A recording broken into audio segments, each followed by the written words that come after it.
नमस्कार जय जगन्नाथ आम चैनल को आपण मानकु बहुत बहुत स्वागत। सांग माने 14 जुलाई मंगलवार दिन पड़ुअछि पवित्र आषाढ़ अमावास्या। एही दिन करिनियंतु तीनोटी लवंगर एही प्राचीन कालर महा उपाय जीवनर समस्त दुख कष्टरू तुरंत मुक्ति मिलिजिब।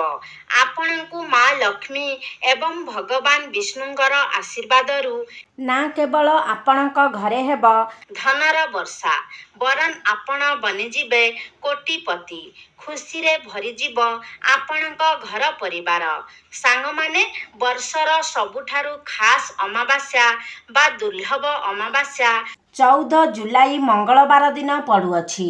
ଏହା ଏକ ଏମିତି ଅମାବାସ୍ୟା ତିଥି ପଡୁଅଛି ଯେଉଁଥିରେ ପୁରା 62 ପ୍ରକାରର ଶୁଭ ଯୋଗ ବନୁଅଛି, ଯାହାଦ୍ୱାରା ଏହି ଦିନ କରାଯାଇଥିବା ପୂଜା ସାଧନା ଏବଂ ଉପାୟ ଦ୍ୱାରା ଆପଣଙ୍କୁ ତୁରନ୍ତ ଲାଭ ପ୍ରାପ୍ତି ହେବ। ପ୍ରତ୍ୟେକ ବର୍ଷ ଏହି ଆଷାଢ଼ ଅମାବାସ୍ୟାକୁ ବହୁତ ଦୁର୍ଲଭ ବୋଲି ମାନାଯାଇଥାଏ। ହିନ୍ଦୁ ଧର୍ମରେ ଏହି ଆଷାଢ଼ ଅମାବାସ୍ୟାକୁ ବହୁତ ଶୁଭକାରୀ ଏବଂ ଲାଭକାରୀ ମାନାଯାଇଥାଏ। ଏହି ଦିନ ବ୍ରତ କିମ୍ବା ଉପବାସ ରଖିବା ଦ୍ୱାରା ଏବଂ ପୂଜାର୍ଚ୍ଚନା କରିବା ଦ୍ୱାରା କେତେ ଗୁଣା ଅଧିକ ଫଳର ପ୍ରାପ୍ତି ହୋଇଥାଏ। ଅମାବାସ୍ୟା ଦିନ ଗରିବ ଲୋକମାନଙ୍କୁ ଦାନ ଦକ୍ଷିଣା ଦେଲେ ଅନେକ ପୁଣ୍ୟ ଫଳ ପ୍ରାପ୍ତି ହୋଇଥାଏ, ପାପରୁ ମୁକ୍ତି ମିଳିଥାଏ। ଏହି ଦିନ ସ୍ନାନ ଦାନ କରିବା ଦ୍ୱାରା ପିତୃଦୋଷ ଦୂର ହୋଇଥାଏ ଏବଂ ପିତୃପୁରୁଷଙ୍କୁ ମୋକ୍ଷର ପ୍ରାପ୍ତ ହୋଇଥାଏ।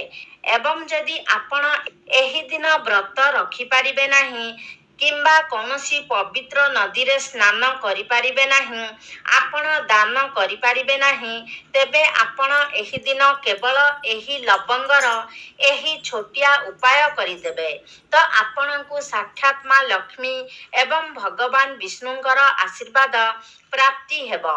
ଆପଣଙ୍କୁ ଜୀବନରେ କେବେ ବି ଧନର କମି ହେବ ନାହିଁ।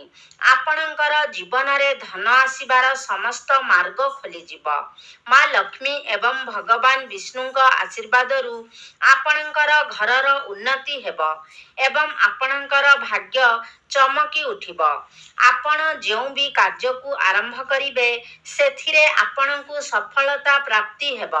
ଏବେ ଆପଣ ଭାବୁଥିବେ କି ଲବଙ୍ଗର ଉପାୟ କରିକି ଆପଣଙ୍କୁ ଭଗବାନ ବିଷ୍ଣୁ ଏବଂ ମାତା ଲକ୍ଷ୍ମୀଙ୍କର ଆଶୀର୍ବାଦ କିପରି ମିଳିପାରିବ? ଲବଙ୍ଗର ଉପାୟ କରିକି ଆପଣଙ୍କର ଭାଗ୍ୟ କିପରି ଚମକି ଉଠିବ? ଦେଖନ୍ତୁ, ଯେଉଁ ଲବଙ୍ଗ ହୋଇଥାଏ ସେଥିରେ ମା ଲକ୍ଷ୍ମୀଙ୍କର ଦିବ୍ୟ ଶକ୍ତି ମାନଙ୍କର ବାସ ହୋଇଥାଏ ଏବଂ ଯଦି ଭଗବାନ ବିଷ୍ଣୁଙ୍କର ପୂଜାରେ ଲବଙ୍ଗର ବ୍ୟବହାର କରାଯାଏ ତ ସେହି ପୂଜା ତୁରନ୍ତ ସିଦ୍ଧ ହୋଇଯାଇଥାଏ।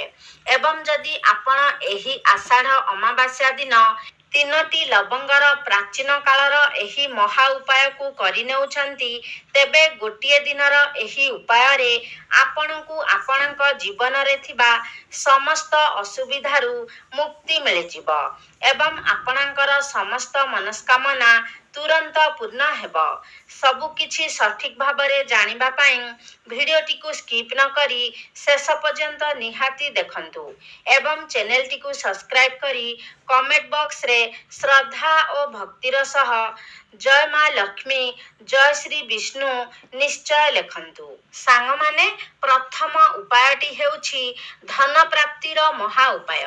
ସାଙ୍ଗମାନେ, ଯଦି ଆପଣ ଚାହୁଁଛନ୍ତି ଆପଣଙ୍କ ଘରେ କେବେ ଧନର ଅଭାବ ନ ହେଉ, ଆପଣଙ୍କ ଉପରେ ସର୍ବଦା ମାତା ଲକ୍ଷ୍ମୀଙ୍କର ଆଶୀର୍ବାଦ ରହୁ ବୋଲି, ତେବେ ଏହି ଅମାବାସ୍ୟା ଦିନ ରାତି 10ଟା ପରେ ଆପଣ କ'ଣ କରିବେ ନା ନିଜ ରୁମରେ ଗୋଟେ ଘିଅର ଦୀପ ଜଳାଇବେ ଏବଂ ସେ ଦୀପ ପାଖରେ ଏକ ଲାଲ ରଙ୍ଗର କପଡ଼ା ବିଛାଇ ତା ଉପରେ 4ଟି ଲବଙ୍ଗ, 3ଟି କର୍ପୂର ଏବଂ ଗୋଟେ ମୁଠା ଧନିଆ ରଖି ସେ କପଡ଼ାର ଏକ ପୁଟୁଳି ବନାଇ ନେବେ।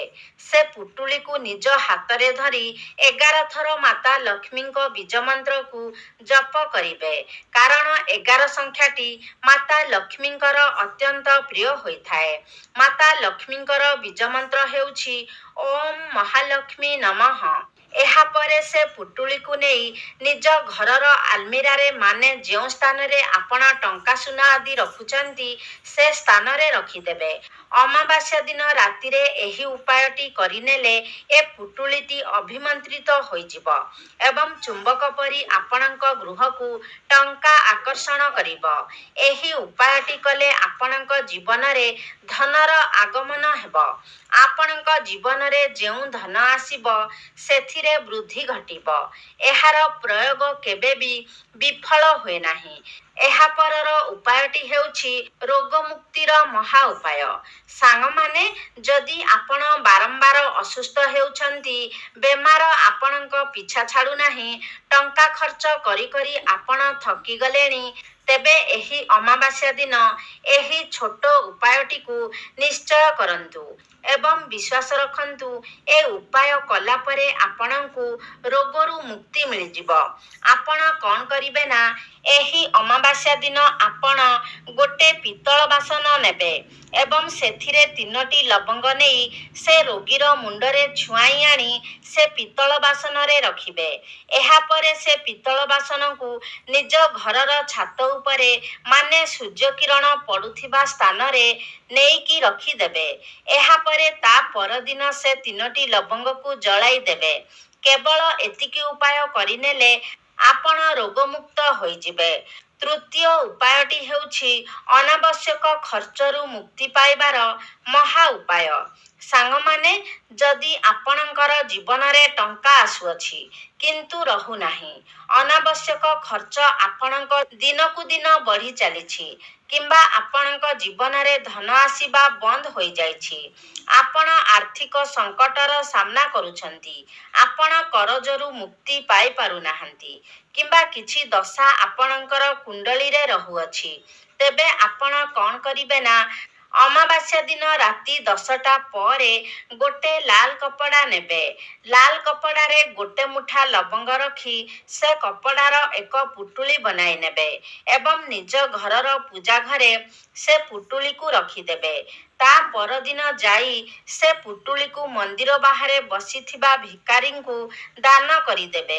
ଏହି ଉପାୟ କଲେ ସମସ୍ତ ପ୍ରକାରର ଦଶା ଆପଣଙ୍କର କୁଣ୍ଡଳୀରୁ ହଟିଯିବ ଏବଂ ଆପଣଙ୍କ ଜୀବନରେ ଆର୍ଥିକ କଷ୍ଟ ମଧ୍ୟ ଦୂରେଇ ଯିବ। ଏହି ଉପାୟ କଲେ ଆପଣ ଅନାବଶ୍ୟକ ଖର୍ଚ୍ଚରୁ ମଧ୍ୟ ମୁକ୍ତି ପାଇଯିବେ। ଚତୁର୍ଥ ଉପାୟଟି ହେଉଛି ଘରର ଉନ୍ନତିର ମହା ଉପାୟ।